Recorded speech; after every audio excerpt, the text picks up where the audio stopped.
बच्चों, आज number and number system, संख्या और संख्या पद्धति की सीरीज़ में हम दो टॉपिक्स, जुड़वा अभाज्य संख्याएं जिसे अंग्रेजी में प्राइम ट्विन नंबर्स कहते हैं और सह अभाज्य संख्याएं जिसे को प्राइम नंबर्स कहते हैं, इसके बारे में पढ़ेंगे। तो बच्चों, जुड़वा अभाज्य संख्याएं, ये देखेंगे कि क्या होता है। ऐसी दो लगातार अभाज्य संख्याएं जिनके बीच में एक भाज्य संख्या हो, वे जुड़वा अभाज्य संख्याएं कहलाती हैं। जैसे दो अभाज्य संख्याएं, चलिए ले लेते हैं, जैसे 17 और 19। हमें पता है कि 17 के भी बस दो गुणनखंड होते हैं, एक होगा 1 और एक होगा 17।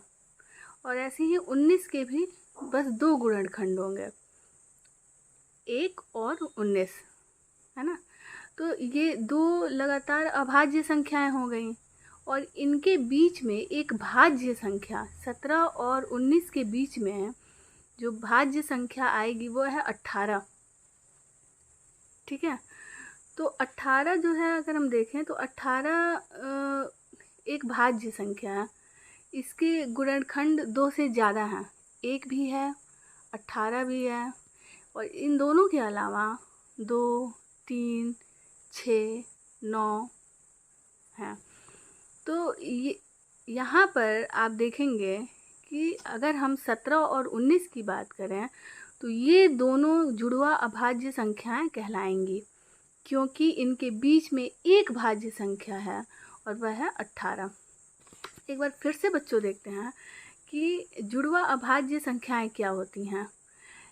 जुड़वा अभाज्य संख्याएं ऐसी दो लगातार अभाज्य संख्याएं होती हैं जिनके बीच में एक भाज्य संख्या हो, और ऐसी संख्याओं को जुड़वा अभाज्य संख्याएं कहेंगे, है ना। जैसे हमने देखा 17 और 19 का एग्जाम्पल, कि 17 और 19 ये दोनों अभाज्य संख्याएं हैं और इनके बीच में जो एक भाज्य संख्या आ रही है वह है 18। चलिए इसके और उदाहरण देख लेते हैं, अन्य उदाहरण। जैसे आप देखेंगे 3 और 5, है ना। 3 भी अभाज्य संख्या है और 5 भी अभाज्य संख्या है, परंतु इसके बीच में जो संख्या आ रही है वह है 4, जो कि भाज्य संख्या है। इसलिए 3 और 5 को प्राइम ट्विन नंबर्स कहेंगे, जुड़वा अभाज्य संख्याएं कहेंगे। इसी प्रकार नेक्स्ट और एक और एग्जांपल देखते हैं, 5 और 7। 5 एक अभाज्य संख्या है, 7 भी एक अभाज्य संख्या है, और इसके बीच में एक संख्या आती है 6, जो कि भाज्य संख्या है। ठीक है, तो इसलिए 5 और 7 को हम जुड़वा अभाज्य संख्याएं कहेंगे। तो क्योंकि ऐसा हम इसलिए कहेंगे क्योंकि 5 और 7 दो लगातार अभाज्य संख्या हैं जिनके बीच में एक भाज्य संख्या कौन है, 6। इसी प्रकार अन्य उदाहरण आप यहाँ देखेंगे, 17 और 19, है ना। 17 अभाज्य संख्या और 19 अभाज्य संख्या, इसके बीच में आता है 18। तो ये भी जो परिभाषा है जुड़वा अभाज्य संख्या है, प्राइम ट्विन नंबर्स की जो परिभाषा है उसको फॉलो कर रहा है। 29, 31, ये दोनों संख्याएं भी जुड़वा अभाज्य संख्या। आप ध्यान देंगे कि जुड़वा अभाज्य संख्याएं केवल एक संख्या नहीं होती, ये दो संख्याएं एक साथ आ रही हैं। 19, 31, ऐसे 41, 43, है ना। तो अन्य भी उदाहरण हैं, इन्हें आप सोचने की कोशिश करेंगे। तो ये थे जुड़वा अभाज्य संख्याएं किसे कहते हैं, प्राइम ट्विन नंबर्स किसे कहते हैं। अब नेक्स्ट टॉपिक देखते हैं, सह अभाज्य संख्याएं, को प्राइम नंबर्स। ये वे संख्याएं हैं जिनमें केवल एक उभयनिष्ठ गुणनखंड होता है ना। अब ध्यान देंगे कि प्राइम ट्विन नंबर्स और को प्राइम नंबर्स दोनों को हम कंपेयर करके पढ़ेंगे, तुलना करके पढ़ेंगे। तो जो को प्राइम नंबर्स हैं ये भी पेयर में आती हैं, प्राइम ट्विन नंबर्स भी पेयर में आएंगे। मतलब ये भी को प्राइम नंबर्स भी हमें दो संख्याओं के बारे में पढ़ना है, सह अभाज्य संख्याएं, है ना। ये केवल एक संख्या के बारे में हम नहीं पढ़ेंगे।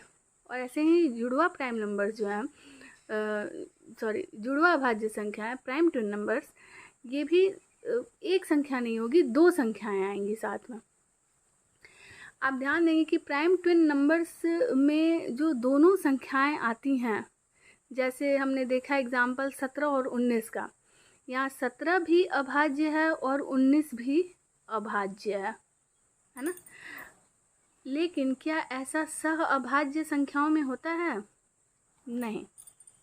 तो देखते हैं इसको समझने का प्रोसेस क्या है। तो ये वे संख्याएं हैं जिनमें केवल एक उभयनिष्ठ गुणनखंड होता है, मतलब कॉमन फैक्टर जो है केवल एक होगा। अच्छा, और इन संख्याओं का अगर हम HCF निकालते हैं तो वो हमेशा एक आता है। जैसे देखते हैं, उदाहरण के रूप में 21 और 22 का उदाहरण लेते हैं। क्या 21 और 22 सह अभाज्य संख्याएं हैं? क्या 21 और 22 को प्राइम नंबर्स हैं? है ना। तो 21 के जो फैक्टर हैं, फैक्टर कहने का मतलब कि 21 जो है वो किस किस नंबर से भाग चला जाएगा। तो आप देखेंगे कि 1 से भाग चला जा सकता है 21, 3 से जा सकता है, 7 से जा सकता है और 21 से जा सकता है ना। तो इस प्रकार से 1, 3, 7 और 21, इस 21 के गुणनखंड हो गए। इसी प्रकार 22 का भी हम गुणनखंड निकालने की कोशिश करेंगे। तो 22 का गुणनखंड 1, 2, 11 और 22 आया। मतलब 22 जो है वो 1 से भी जा सकता है, 2 से भी जा सकता है, 11 से भी जा सकता है और 22 से भी जा सकता है। यहाँ आप ध्यान देंगे कि इसका इन दोनों के गुणनखंड में जो कॉमन आ रहा है, कॉमन का मतलब होता है एक जैसा, जो आ रहा है वो है 1, है ना। और को प्राइम नंबर्स को जानने के लिए यही एक इम्पॉर्टेंट पॉइंट होता है कि ये वे संख्याएं होती हैं जिनका जो कॉमन फैक्टर होता है, एक जैसे जो गुणनखंड आए उनमें एक ज़रूर होना चाहिए, वो एक ही होना चाहिए, उसके अलावा और कुछ नहीं होना चाहिए। तो आप देखेंगे यहाँ बस एक ही है जो दोनों का गुणनखंड है ना। इसमें भी एक आ रहा है और इसमें भी, उसके अलावा और कोई कॉमन नहीं है, एक जैसा नहीं है। इसलिए यह 21 और 22 को प्राइम है। इसको निकालने का को प्राइम है, मतलब कि सह अभाज्य संख्याएं हैं। इसको निकालने का और दूसरा तरीका हो सकता है, सह अभाज्य संख्याओं को निकालने का दूसरा तरीका ये है कि हम 21 और 22 का HCF निकाल लें। और हमें पता है कि HCF, यदि दो संख्याएं को प्राइम हैं तो उनका HCF हमेशा एक आएगा। तो यदि हम 21 और 22 का HCF निकालेंगे तो उसका HCF एक ही आएगा। आप ध्यान देंगे कि जुड़वा अभाज्य संख्याओं का जो उदाहरण हम देख रहे थे, जैसे 17, 19 या फिर 3, 5, 5, 7, है ना, 11, 13, आप देखेंगे कि 3 भी अभाज्य है, 5 भी अभाज्य है, यहाँ 5 भी अभाज्य है, 7 भी अभाज्य है ना। लेकिन क्या ये सह अभाज्य के साथ हो रहा है? नहीं। यहाँ 21 अभाज्य नहीं है, इसके गुणनखंड 1, 3, 7 आ जा रहे हैं, है ना। और हमें पता है कि अभाज्य संख्याओं का गुणनखंड केवल 2 होता है, एक तो 1 होगा और दूसरा वह संख्या खुद होगी। 22 के भी जो गुणनखंड हैं वो 2 से ज़्यादा हैं, लेकिन ये दोनों संख्याएं मिलकर सह अभाज्य संख्याएं बना रही हैं। नेक्स्ट क्वेश्चन देखते हैं, क्या 21 और 27 सह अभाज्य संख्याएं हैं? तो 21 के गुणनखंड निकालने की कोशिश करेंगे। देखते हैं, 21 1 से जा सकता है, 1 से पूरे तरीके से विभाजित हो जाएगा, 3 से हो जाएगा, 7 से हो जाएगा और 21 से भी हो जाएगा। इसी प्रकार 27 के गुणनखंड देखते हैं तो 27 जो है वो 1 से पूरे तरीके से विभाजित हो जाएगा, 3 से विभाजित हो जाएगा, 9 से और 27 से। तो यहाँ 21 और 27 सअभाज्य संख्या नहीं होंगे, क्योंकि आप देखेंगे गुणनखंड में जो एक जैसा आ रहा है वो 1 भी आ जा रहा है और 3 भी आ जा रहा है, परंतु सअभाज्य संख्याओं में जो एक जैसा गुणनखंड है वो केवल 1 होना चाहिए, है ना। तो ये 21 और 27 सअभाज्य संख्याएं नहीं हैं, क्योंकि इसके गुणनखंड 1 भी है और 3 भी है। एक दूसरा जो तरीका है वो हम किस तरीके से निकाल सकते हैं, HCF विधि से।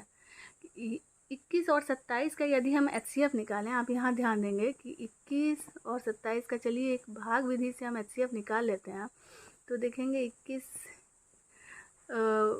एकम 21, 7 में से 1 गया 6, 2 में से 2 गया कट गया, यहाँ 0 लिखेंगे। फिर इसको आगे प्रोसीड करेंगे, ये 21 उतर जाएगा, 6 का पढ़ा पढ़ेंगे, 6 × 18, यहाँ आया 3 और यहाँ 6 लिखेंगे, ये संख्या यहाँ उतार देंगे,